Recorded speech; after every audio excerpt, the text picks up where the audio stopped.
Recently, Jeopardy! Fans got their first taste of Jeopardy! Live on tour. Although most of the event didn't disappoint, there were a few snags while getting the show off the ground.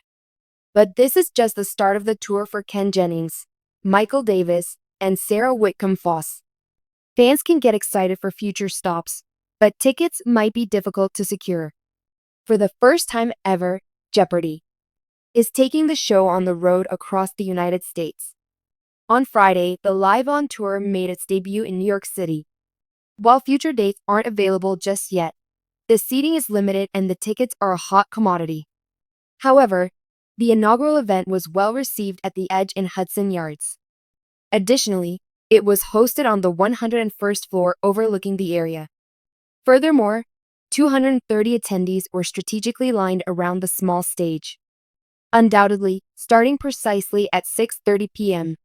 As advertised, the executive producer, Michael Davis, and producer, Sarah Whitcomb-Foss, took the stage as the show's MCs. Upon the stage were seats for the open panel discussion, sandwiched between two large-screen TV monitors on either end. Offering tribute to former host Alex Trebek, the opening showed rare photos of him through the years. Additionally, the carousel included the first episode of Jeopardy! With Alex running the show in 1964. Furthermore, playing off the height of the building, the producers joked about their plans to elevate Jeopardy! With the new tour. While the event was a live taping of the Inside Jeopardy! Podcast, the attendees were the first to know some exclusive information. Notably, one tidbit shared was new eligibility rules allowing Kids Week, Teen Tournament, and College Jeopardy! Contestants to re-enter the contestant pool. Interestingly, Michael Davis teased he has a more aggressive proposal for bending the eligibility rules even further. Additionally, he would like to give any past players, including huge champions, the option to re-audition for the nightly show after 10 years. Jokingly, he adds, "We'll see if I can get it past Sarah or our colleagues at Sony." But Sarah Whitcomb-Foss isn't budging currently, responding, "Not yet." During the Live on Tour event, the producers also named Amy Schneider as the last contestant for Masters. Admittedly, Michael Davis says, "We have to acknowledge there were several worthy people. But one person stood above everybody else." Further explaining their choice, he adds, "I've got to believe they can go on that stage in Masters and beat everybody." Then acknowledges another underlying matter. "Secondly, we're a TV program. We depend on ratings." Undeniably, Amy's built-in following is a strong bonus for her case. Since Amy placed in the bottom 3 in last year's Masters and also lost to Victoria Gross in the recent Jeopardy! Fans gave some pushback on the choice. Along with the producers, the Live on Tour had special guests from the upcoming Masters contenders, Masha Roach and Matt Amodio. Admittedly, since last year's Masters, Matt has been brushing up on his skills.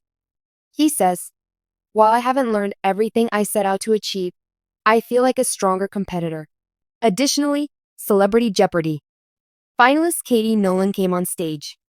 She comments that Ken Jennings didn't speak to her backstage and preferred to sit alone in a corner. But loner Ken Jennings wasn't shy when he took the stage. While he was the last but not least guest on the agenda, he was welcomed with a standing ovation from the crowd. Undeniably, Michael Davis praises him for winning the job. Additionally, he gives him kudos for making it look easy, even though it isn't. Without a doubt, Mayim Bialik can attest to that. While answering questions, Ken fields one about his hosting challenges. He answers, "I found Final Jeopardy! Very difficult at first." Admittedly, he also acknowledges the endless tournaments this season weren't what they had planned. However, one of the best parts, he says, is, "I can enjoy these high-pressure situations stress-free." Although there are plenty of stops ahead for the Live on Tour show, each will be unique. For instance, the tour is likely to change up the show stars.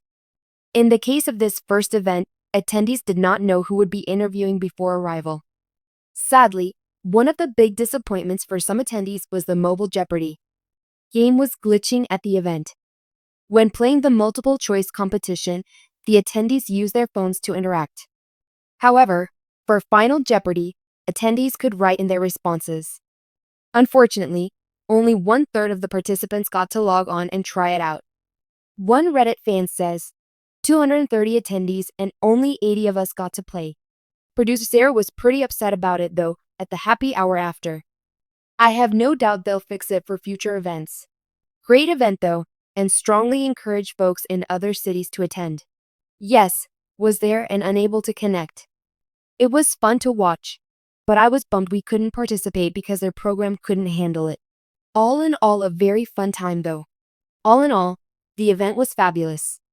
According to The Sun, during the event, guests could visit a corner bar with Jeopardy! Themed potent potables. Furthermore, exclusive merchandise was available for purchase. Likewise, fans were in for a treat because the star contestants stayed around after to mingle with everyone. For this event, tickets were $40 for general admission, $60 for premium, which offered a tote bag, and $200 for VIP. Included in the VIP package was an after party with the contestants. Although the new dates aren't available yet, Jeopardy! Fans will want to be ready to go because the New York City show sold out in a matter of minutes.